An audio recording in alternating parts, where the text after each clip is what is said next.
Thank you, Alan, and it's certainly a privilege to be here, and congratulations, Rick, Steve, the CCFA Antimedics, again, for a terrific course. Today I'm going to focus on when and how to use immune modulators and biologics, and this has evolved over the years. My disclosures are in your handout already. So if we look directly, next slide, please. If we look directly, next slide, please. There are several points I'd like to focus on. Anti-TNF antibodies and anti-integrin antibodies are the most effective therapies we have to date to treat patients with IBD. The key is selection. Not every patient needs to be treated with these medications, and we'd like to do it ideally before they get complicated disease. We want to identify the risk factors and the safety, if you would, in patients directly. I'm going to focus on some of those in the talk directly as well. And then optimal and more durable responses obtained when you use immune modulator. But the issue is this is not appropriate in all patients. So to start with, let's talk about indications and drug selection. And the indications consider the clinical scenario, is what I say. The punishment needs to fit the appropriate scenario. Quote, Crohn's or ulcerative colitis. What's the age of the patient? What's the severity of the flare? Are they hospitalized or outpatient? And that'll come into play when we treat severe colitis. Are they refractory to conventional therapy? Do they have fistulizing disease? Do they have concurrent extraintestinal manifestations? And this is a checklist you need to go through every time seeing a patient. Is this more for postoperative prophylaxis? Is it a new diagnosis? And most importantly is what's the patient's prognosis? And we've learned a lot in how to do such and determine this. So let's look at the indications directly. Luminal Crohn's disease, we have 3 anti-TNFs. Golimumab is not approved for Crohn's disease. But when we look at fistulizing Crohn's, we have but 1 approved agent, but we clearly think all anti-TNFs are likely effective for fistulizing Crohn's. But golimumab has not been studied in this realm directly. Mild to moderate ulcerative colitis, we have infliximab, adalimumab, and golimumab approved for such. We have some preliminary uncontrolled data with certolizumab showing some benefit. For moderate to severe patients, we reserve intravenous parenteral therapy with infliximab, and that's the best studied. We have several large studies looking at this showing benefit directly. In pregnancy, all agents are class B, but certolizumab does not cross the placenta, so there's been a push by some to suggest this is to consider when starting a patient on an anti-TNF who wants to conceive shortly. And extraintestinal manifestations, we have little data with golimumab and mostly with the other anti-TNFs. We also have natalizumab and vedolizumab, and these are biologics that are in use as well. Natalizumab less used than vedolizumab, given the safety with PML has been the issue. Luminal Crohn's, both are effective in fistulizing Crohn's. For moderate to mild ulcerative colitis, vedolizumab has approval. For the hospitalized patients, none are considered appropriate given the time to onset of action in ulcerative colitis. In pregnancy, both are thought to be appropriate. And there's been some data with pouch complications and extraintestinal manifestations as well. So with this as a checklist, when you see the patient, that's the key thing to consider. But the most important thing in any patient is there needs to be inflammation present. Without inflammation, these agents don't work. And the key selection factor when going to look at this is something that's highlighted in a large prospective study, the SONIC trial. Cost over $100 million to do this trial, but the recognition that no lesions were present in a large subset of patients directly, looking at the proportion of patients, about 40% of patients had no lesions present. So if you have lesions present, you can see that clearly the data is more effective for using combo therapy or monotherapy directly. So with the lesions present, you do better long term. Another issue to look at is contraindications and safety. And whenever starting a biologic, we think, particularly the TNFs, look for infection. TB, hepatitis B, HIV, Does a patient have an abscess? Are they sick? Are they septic?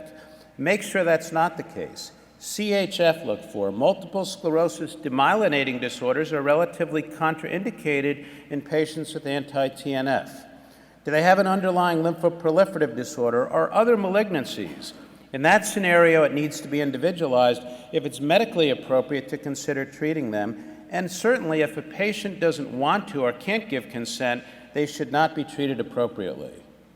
We have opportunistic infections that come about, albeit they very rare. These are things to consider when treating patients directly. CMV, as well as Listeria, Candida, and a host of others that we're all familiar with. So be observant and be cognizant that these can come about. We do certain things in clinical practice. We exclude TB prior to initiation of therapy, chest x-ray, PPD, quantiferon. If they're immune compromised, PPD and TB testing could be negative, so recognize this, and the quantiferon has helped us.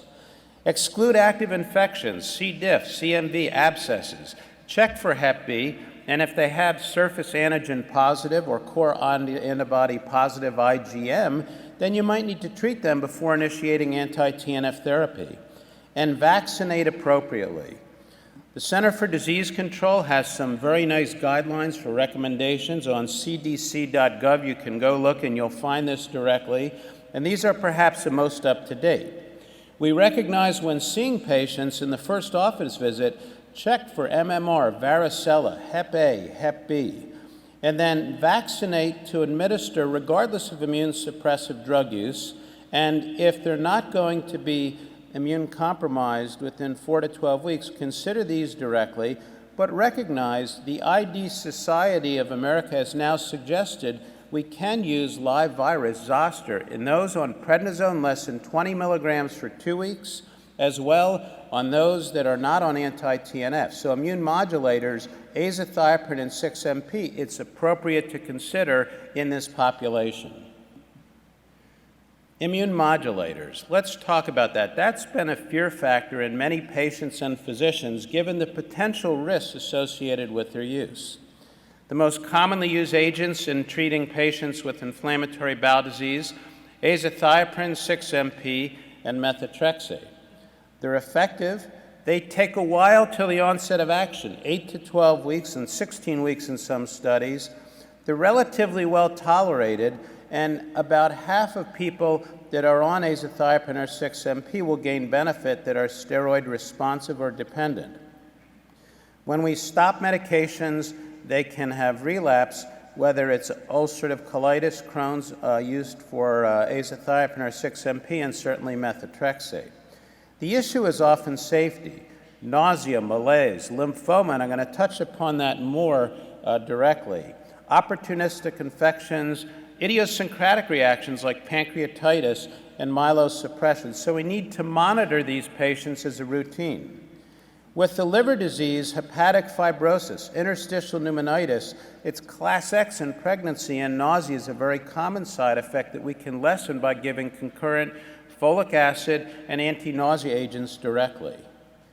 Brian Fagan was one of the first to suggest methotrexate, but candidiol were one of the first studies, and even further than that, back we have studies from Dan Present, published in 1980.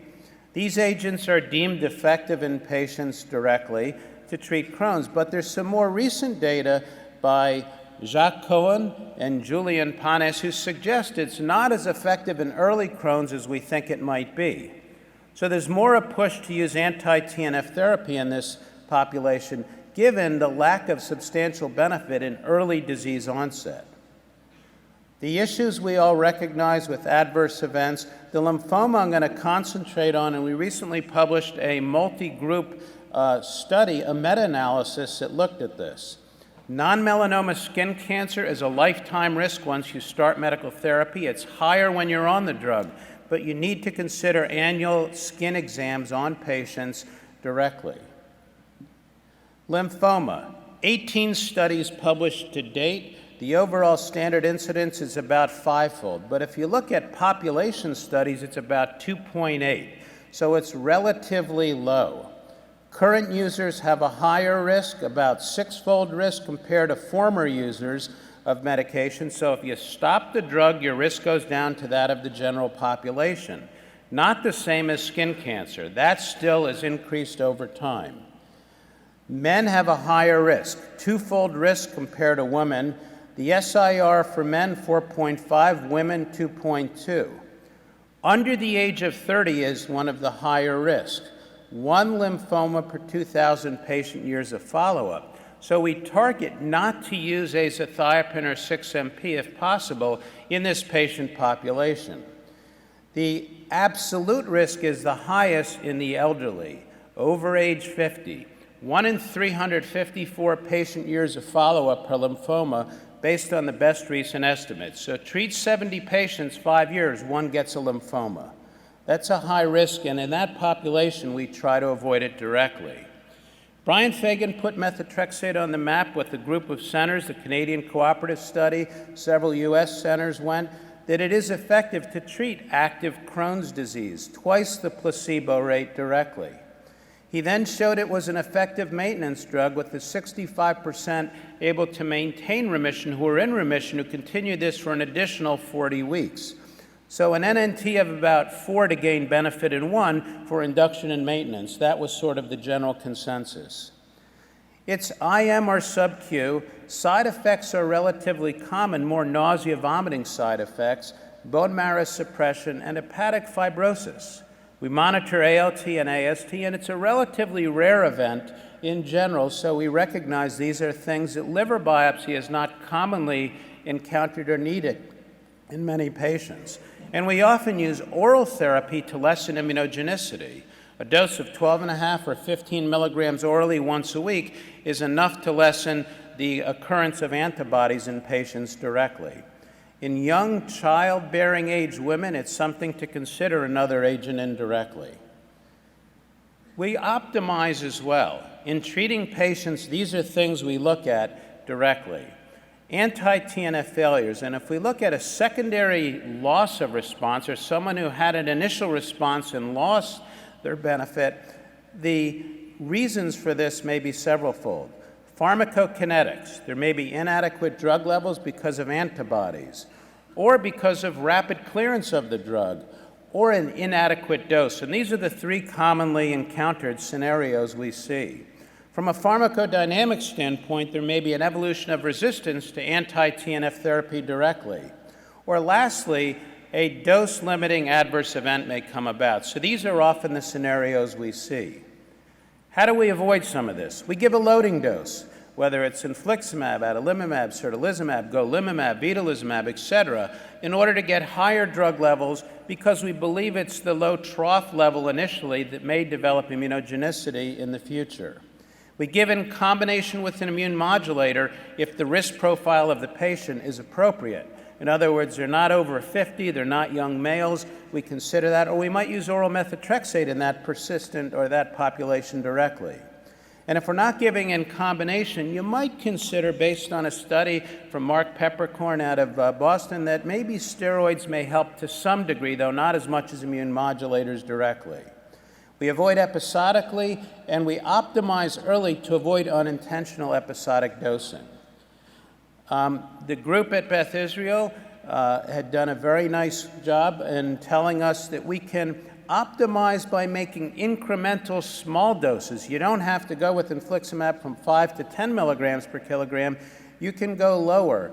And this is a very important lesson learned. And if you optimize versus you don't optimize, you'll see that those that had trough levels greater than 5 with infliximab compared to those that had trough levels that were less than 5, which is in the red, did better. Persistence on drug was higher, and the overall outcomes were better compared to those that were not tested.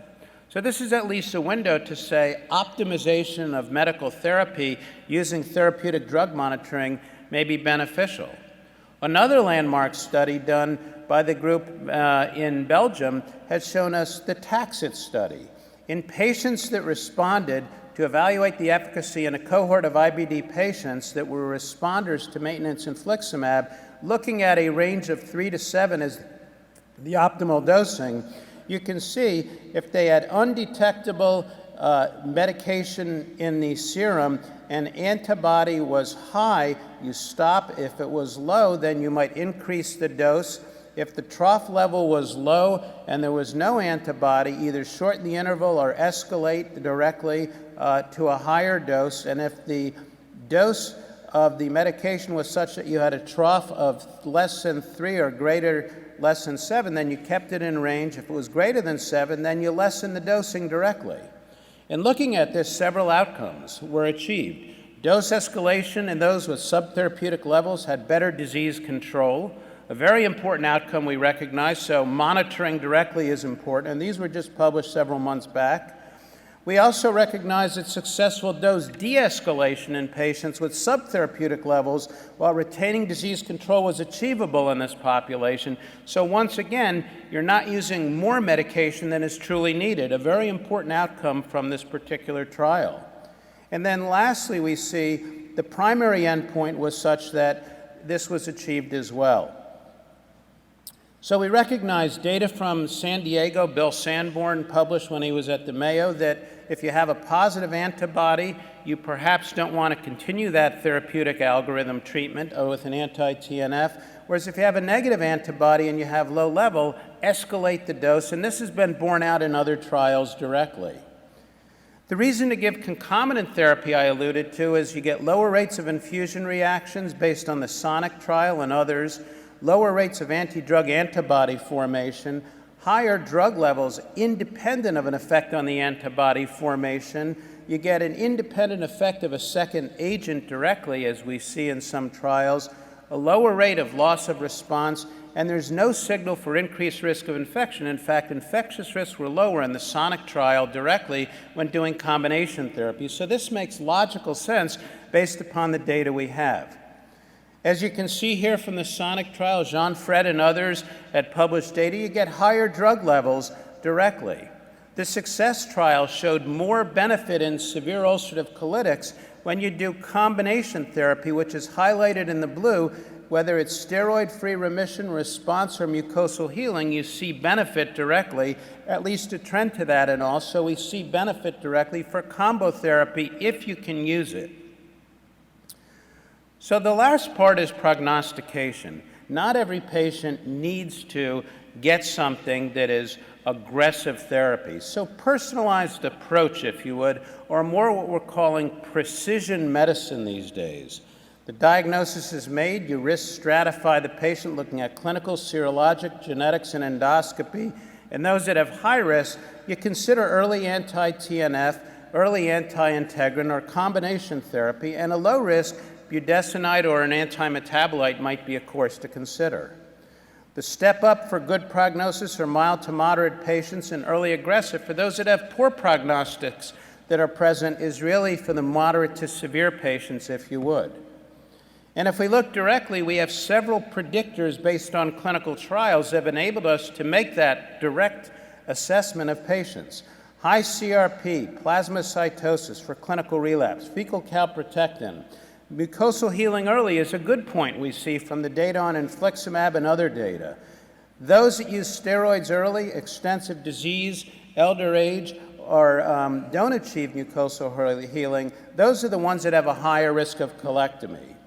We have clinical factors as well, as is highlighted by the JETAID study group by Laurent Bougerie, showing us that younger age, perianal lesions, and steroids for the first flare are bad outcome predictors in patients, and these are the individuals we need to target. The more factors you have that are positive based on this study, the worse outcome overall. So this is the more likely to get disabling Crohn's. So intervene early before the Crohn's becomes disabling is the end point. Corey Siegel and a group of others have done a beautiful job in assessing this, a system dynamics modeling to predict and display individual Crohn's disease patient outcomes, and the future has arrived. This is really what we need to consider in practice. And this is a methodology that addresses the inherent dynamic complexity of interactions between variables. And it's a real-time, individualized, predictive outcome for patients, and it's a high-input, simple input control panel and graphically conveys the outcome over time. And this is the bottom line.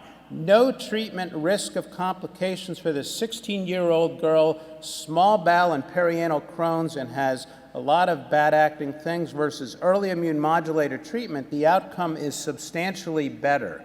So this is an example of what the future will hopefully hold. We'll be able to prognosticate individually from population studies, and this is the group that needs to be treated. So to conclude, we've come a long way since the introduction of biologics to the medical armamentarium we have. We really need to do several things when seeing patients and treating. Number one, make sure they have disease it's appropriate to treat, active disease, whether it's an anti-integrin or anti-TNF. Consider combination at times if you can when you have the ability to do so. But you need to look at the risk versus the benefit. The younger people, particularly males less than 30 and greater than 50, try to avoid the anti-metabolite azathioprine and 6-MP if possible. Avoid episodically, load appropriately, and treat active infection before starting biologic therapy. And again, prevent the preventable infections with vaccinations. Thank you.